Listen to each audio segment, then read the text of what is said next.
प्रिय विद्यार्थियों, B pod second year इतिहास विषय के विद्यार्थियों हेतु प्रस्तुत वीडियो का विषय है सल्तनतकालीन सैन्य संगठन एवं न्याय व्यवस्था। पहले हम सल्तनतकालीन सैन्य संगठन को देख लें।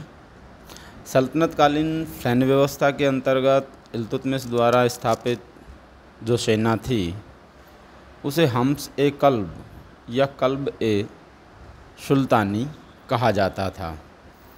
यह केंद्रीय सेना थी जो दिल्ली में सुल्तान की सेवा में नियुक्त की जाती थी। सामंतों और प्रांतपतियों की सेना को हस्म ए अतरफ कहा जाता था। शाही घुड़सवार सेना को सवार ए कल्ब कहा जाता था। सल्तनतकालीन सेना का ढांचा राष्ट्रीय नहीं था, बल्कि इसमें तुर्क अमीर, ईरानी अमीर, मंगोल, अफ़गान और भारतीय मुसलमान शामिल होते थे। सल्तनत काल में 4 प्रकार के सैनिक होते थे, जिनका चारों का अलग अलग हमें उल्लेख यहाँ करना होगा। खास खेल, ये स्वयं सुल्तान द्वारा नियुक्त उसकी स्थायी सेना थी। अलाउद्दीन खिलजी के समय में इनकी संख्या 4,80,000 बताई गई है।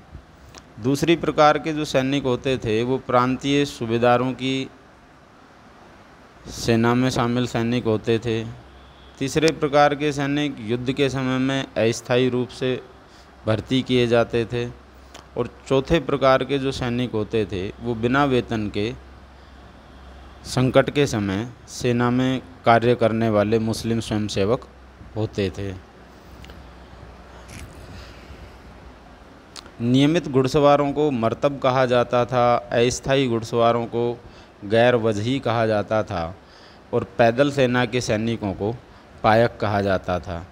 मंगोल सेना के आधार पर सल्तनतकालीन सेना का गठन दशमलव प्रणाली पर आधारित था, जिसमें 10 घुड़सवारों पर एक सरखेल होता था, 10 सर एक खेल पर एक सिपह सालार होता था, 10 सिपह सालार के ऊपर एक अमीर होता था, 10 अमीरों के ऊपर एक मलिक होता था और 10 मलिकों के ऊपर एक खान होता था।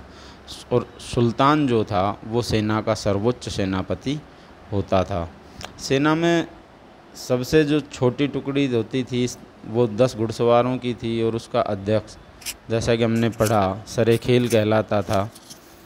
यहाँ सल्तनतकालीन सैन्य संगठन के अंतर्गत मंगलीक और अर्रादा 2 शब्दों का उल्लेख होता है। ये सल्तनत काल में बारूद की सहायता से गोले दागने की मशीन होती थी। मीर बहर नाविक बेड़े का संचालक होता था और यजकी ये ऐसे लोग होते थे जो गुप्तचरी का कार्य करते थे और शत्रु सेना की जानकारी जुटाते थे। सैन्य सुधारों की दृष्टि से यदि हम देखें तो अलाउद्दीन खिलजी का कार्यकाल महत्वपूर्ण था। अलाउद्दीन खिलजी ने घोड़ों को दागने और सैनिकों का होलिया रखने की प्रथा का प्रचलन किया। वह अपने सैनिकों को नगद वेतन देता था और 6 माह का वेतन इनाम के रूप में भी उन्हें प्रदान किया जाता था। बलबन अपनी सेना को चुस्त रखने के लिए नियमित रूप से उसे शिकार पर ले जाता था।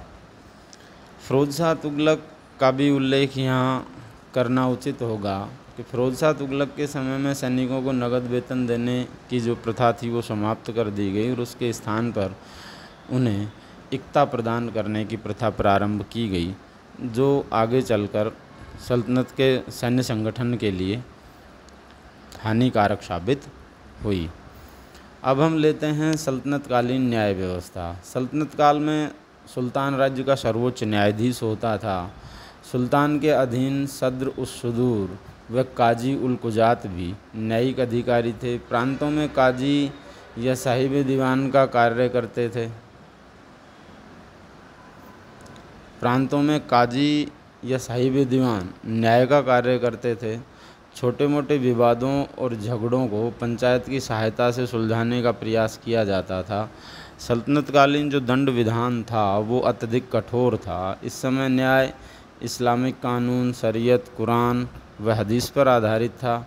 मुस्लिम कानून में चार महत्वपूर्ण स्रोत माने गए हैं, जिनमें पहला है कुरान। कुरान मुसलमानों का पवित्र ग्रंथ है और मुस्लिम कानून का मुख्य स्रोत है। दूसरा हदीस, ये पैगंबर के कार्यों और कथनों का उल्लेख है।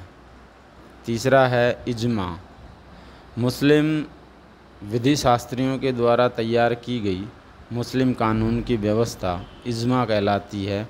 और चौथा है कयास, तर्क के आधार पर विश्लेषित कानून कयास कहलाते थे। मुस्लिम दंड विधि को फिक़ह में बताए गए नियमों के अनुसार कठोरता से लागू किया जाता था। कुरान के नियमों के अनुसार मुस्लिम शासक का सबसे महत्वपूर्ण कर्तव्य मूर्ति भंजकों को कष्ट देना, जिहाद अर्थात धर्म युद्ध लड़ना एवं दारुल हर्ब काफिरों के देश को दारुल इस्लाम के देश में बदलना बताया गया है। इस वीडियो में इतना ही। धन्यवाद।